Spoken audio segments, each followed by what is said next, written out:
friends, welcome to our channel Biology with you. இன்னைக்கு நம்ம சேனல்ல என்ன பார்க்க போறோம்னா நம்ம MBN Academy, especially Medico Biodata Academy, especially for biology. இதுல இருந்து டெய்லி ஒரு 10 questions நம்ம வந்து important need questions நம்ம பார்க்கலாம். இதுல நம்ம first question அப்படின்னு என்னன்னு பாத்தீங்கன்னா first choose the bestல non essential amino acids என்ன அப்படின்னு கேட்டிருக்காங்க. இப்போ பாருங்க non essential amino acids first நம்மளுக்கு essential amino acidsக்கும் non essential amino acidsக்கும் உள்ள டிஃபரன்ஸ் தெரியணும். ஓகேயா? essential amino acids அப்படின்னு பார்த்தீங்கன்னா நம்ம பாடி அதை சிந்தசைஸ் பண்ண முடியாது, பட் நம்ம வந்து டயட்டை டிபெண்ட் பண்ணி இருந்ததுன்னா அது essential amino acids. நான் எசென்ஷியல் அமினோ ஆசிட்ஸ் பார்த்தீங்கன்னா நம்ம பாடியே சிந்தசைஸ் பண்ணிச்சுன்னா அது வந்து நான் எசென்ஷியல் அமினோ ஆசிட்ஸ். ஸோ இங்கே நான் எசென்ஷியல் அமினோ ஆசிட்ஸ் அப்படி பார்த்தீங்கன்னா இல்லை ஃபர்ஸ்ட் ஆப்ஷன் பாருங்க must be obtained from food. Okay, ஒரு டயட்ல இருந்து கிடைச்சுன்னா அது எசென்ஷியல் அமினோ ஆசிட்ஸ், பட் நமக்கு நான் எசென்ஷியல் கேட்டிருக்காங்க. தென் செகண்ட் ஆப்ஷன் பார்த்தீங்கன்னா மஸ்ட் பி அப்டைன் ஃப்ரம் எனது செகண்ட் ஆப்ஷன் ஆர் சிந்தசைஸ்ட் இன் அவர் பாடி. ஓகே, நம்ம பாடியில இருந்து சிந்தசைஸ் ஆகுது. கரெக்ட், நான் எசென்ஷியல் அமினோ ஆசிட்ஸை சிந்தசைஸ் பண்ணக்கூடியது நம்ம பாடி. இப்போ தேர்ட் ஆப்ஷன் பார்த்தீங்கன்னா or not needed in our diet. ஓகேயா, இப்போ நான் எசென்ஷியல் அமினோ ஆசிட்ஸ் வந்து நம்ம பாடியே சிந்தசைஸ் பண்றதுனால நம்ம டயட்ல இருக்கணும்னு அவசியம் கிடையாது. So the correct option is okay both. நம்மளுக்கு இப்போ 2 and 3. ஓகேயா, 2 and 3 தான் நம்மளுக்கு கரெக்டான ஆப்ஷன். தென் இப்போ அடுத்தது பார்த்தீங்கன்னா the amino acids in a protein are held together by. Okay, நம்மளுக்கு நல்லாவே தெரியும் proteins are combination of amino acids. Okay, நிறைய amino acids தான் proteins டெவலப் ஆயிருக்கு. ஸோ இதில் இருக்கக்கூடிய இந்த amino acids எல்லாம் எப்படி அரேஞ்ச் ஆயிருக்காங்க அப்படின்னா glycosidic bond, peptide bond, hydrogen bond, phosphodiester bond. இதில் நம்மளுக்கு proteins வரக்கூடிய bond peptide bond. ஸோ இது எப்படி ஞாபகம் வைக்கலாம் அப்படின்னு பார்த்தீங்கன்னா protein P வந்து ஃபர்ஸ்ட் லெட்டர் P, பெப்டைட்லையும் ஃபர்ஸ்ட் லெட்டர் P. ஓகே, இப்படி ஞாபகம் வச்சுக்கோங்க.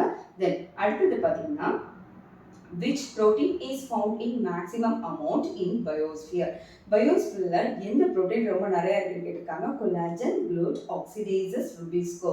So the correct option is நம்மளுக்கு என்னன்னா ருபிஸ்கோ. ஓகே, இது எப்படி நீங்க ஞாபகம் வைக்கலாம்? பயோஸ்பியர்னு பார்த்தீங்கன்னா பாருங்க இது பி இருக்குது, ருபிஸ்கோலயே நம்மளுக்கு என்னது வந்திருக்கு? பி வந்திருக்கு. ஸோ ருபிஸ்கோ ஞாபகம் வச்சுக்கோங்க.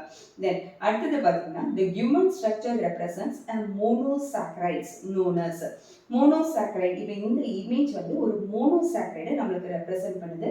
So how to find out அப்படின்னா எப்படி இதை பார்க்கலாம் அப்படின்னு பார்த்தீங்கன்னா பாருங்க இது first carbon, second, third, fourth, fifth carbon. Okay, so நம்மளுக்கு பார்த்தீங்கன்னா டோட்டலாக 5 கார்பன் இருக்கக்கூடிய மாலிகுல். ஸோ 5 கார்பன் இருந்ததுன்னா அது வந்து நம்ம பென்டோ சுகர்னு சொல்லுவோம். ஸோ இதில் பென்டோ சுகருக்கு எக்ஸாம்பிள் பார்த்தீங்கன்னா வேற one is ribose sugar. Okay, so ஞாபகம் வச்சுக்கோங்க இதோட ஆன்சர் என்னன்னு பார்த்தீங்கன்னா that one is ribose sugar. Okay, then அடுத்தது பார்த்தீங்கன்னா a secondary metabolite that is alkaloid in nature is. பாருங்க செகண்டரி மெட்டபாலைட் நம்மளுக்கு வந்து நீட்ல டெலிட்டட் போர்ஷன் தான். எனிஹவ் நம்ம வந்து இந்த क्वेश्चनல வந்திருக்கு, இத பார்த்துக்கோங்க. a secondary metabolite that is alkaloid in nature is. so the correct option என்ன பாத்தீங்கன்னா codeine. ஓகேயா, so ஞாபகம் வச்சுக்கோங்க the option is நம்மளுக்கு வந்து என்னன்னா codeine. ஓகே, தென் இப்போ அடுத்தது பார்த்தீங்கன்னா which of the following are basic amino acids. Okay, இது நம்ம NCERT-ல டைரக்ட் क्वेश्चन தான். பாருங்க glycerin, alanine, lysine, arginine, glutamic acid, aspartic acid, histidine, proline. இப்போ நல்லா ஞாபகம் வச்சுக்கோங்க பேசிக்காவே அவங்க போய் சொல்லுவாங்க அப்படின்னு ஞாபகம் வச்சுக்கோங்க. ஸோ பேசிக் அப்போ என்னன்னா இதுல லைசின் இன்னொன்னு யாருன்னா அர்ஜினைன். லைசின் போய் சொன்னதுனால அர்ஜென்ட்டா வெளியே போயிடுறாங்க இப்படி ஞாபகம் வச்சுக்கோங்க. பேசிக் அமினோ ஆசிட் வந்து லைசின் அண்ட் அர்ஜினைன். ஓகே, இப்போ அடுத்த क्वेश्चन பார்த்தீங்கன்னா in DNA uracil is replaced by. Okay, uracil வந்து DNA-ல uracil இருக்காது. uracilக்கு பதிலா இதை ஆக்குபை பண்ணக்கூடிய பிளேஸ் யாருன்னா thymine. ஓகே, நோட் பண்ணிக்கோங்க. தென் DNA lacks following nucleotide. DNA-ல இல்லாத நியூக்ளியோடைட் ரொம்ப சிம்பிள் क्वेश्चन தான். சைட்டடிலிக் ஆசிட் இருக்கும், குவானிலிக் ஆசிட் இருக்கும், அடினிலிக் ஆசிட் இருக்கும்.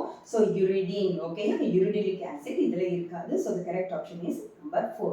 தென் அதுக்கு அடுத்தது கொஸ்டின் நம்பர் 9 நோட் பண்ணிக்கோங்க. In a DNA molecule, the phosphate group is attached to carbon of the sugar residue of its own nucleotide and carbon of the sugar residue of the next nucleotide.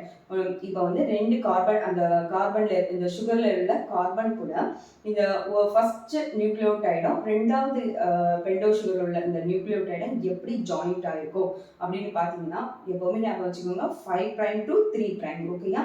அப்போ இதுல நம்மளுக்கு டிஎன்ஏல உள்ள bonding வந்து என்னன்னா பாஸ்போ diester bond. Okay, அப்போ 5 prime to 3 prime phospho diester bond. Okay, so ஞாபகம் வச்சுக்கோங்க. Okay, first நம்ம சுகர் ரெசிடியூல 5th கார்பன் ஆட்டத்திலையும் அடுத்த சுகர் ரெசிடியூல உள்ள 3rd கார்பன் ஆட்டத்தில் உள்ள பாஸ்பேட் குரூப் ஜாயின் பண்ணியிருக்கனால இதுக்கு பேர் பாஸ்போ டைஎஸ்டர் பாண்ட். இப்போ அடுத்தது பார்த்தீங்கன்னா in glycine the all group is replaced by, this is the direct question. இப்போ வந்து இதுக்கு ஆன்சர் பார்த்தீங்கன்னா a methyl group, hydroxyl group, carboxyl group and hydrogen group. Okay, so the answer is நம்மளுக்கு என்னன்னா a hydrogen group. Okay, then அடுத்த question பார்த்தீங்கன்னா for body growth and repairs one needs, நம்மளோட பாடி growth நடக்கிறதுக்கும் repair அதில் cells வந்து என்னது repair ஆகிறதுக்கும் ஓகேயா எது நமக்கு தேவை அப்படின்னு பார்த்தீங்கன்னா கார்போஹைட்ரேட்ஸா, ப்ரோட்டீன்ஸா, லிப்பிட்ஸா, விட்டமின்ஸா.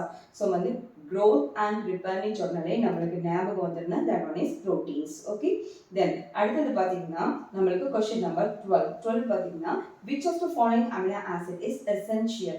ஸோ இப்போ பாருங்க நிறைய ஸ்டூடெண்ட்ஸ்க்கு essential and non essential amino acids இந்த ரெண்டுக்கும் உள்ள டிஃபரன்ஸ் வந்து என்னென்ன அமினோ ஆசிட்ஸ் எசென்ஷியல் அமினோ ஆசிட்னு தெரிஞ்சுக்கணும். ஏன்னா நிறைய நம்ம நீட் கொஸ்டின்ல எசென்ஷியல் அமினோ ஆசிட்ஸ் கேட்டிருக்காங்க. இப்போ இது வந்து பார்த்தீங்கன்னா நம்ம சேனல்லையே பிளேலிஸ்ட்ல பயோ மாலிகுல்ஸ்ல எப்படி இந்த அமினோ ஆசிட்ஸ் எல்லாம் ஈஸியாக ஞாபகம் வைக்கலாம் அந்த ப்ரூஃப் பாயிண்ட் இருக்கு, வேணும்னா நோட் பண்ணிக்கோங்க.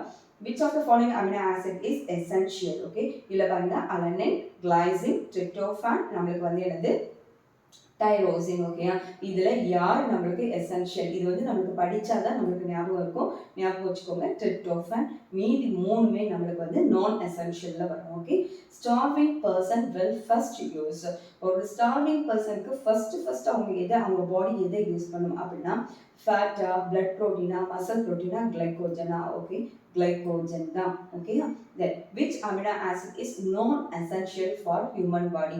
ஸோ இப்போ தானே சொன்னேன் நம்மளுக்கு எசென்ஷியலும் தெரிஞ்சிருக்கணும், நான் எசென்ஷியலும் தெரிஞ்சிருக்கணும். எசென்ஷியல் தெரிஞ்சாலே நான் எசென்ஷியலை ஈஸியாக நம்ம ஐடென்டிஃபை பண்ணிக்கலாம். சரியா, இதில் கிளைசின், தென் ஃபினைல் அலனைன், அர்ஜினைன், இன்னொன்று மெத்தியோனைன். இப்போ இதில் நம்மளுக்கு நான் எசென்ஷியல்னு சொன்னால் தட் ஒன் இஸ் என்னது கிளைசின். ஓகே, ஸோ இந்த கொஸ்டின்ஸ் எல்லாம் ரொம்ப யூஸ்ஃபுல்லாக இருந்தது அப்படின்னு ஃபீல் பண்ணிங்கன்னா கண்டிப்பாக உங்கள் ஃப்ரெண்ட்ஸ்க்கும் ஷேர் பண்ணுங்கள். நாளைக்கு இன்னொரு வீடியோவில் நம்ம மீட் பண்ணலாம். Until then bye from doctor D Usha Arasu. Thank you.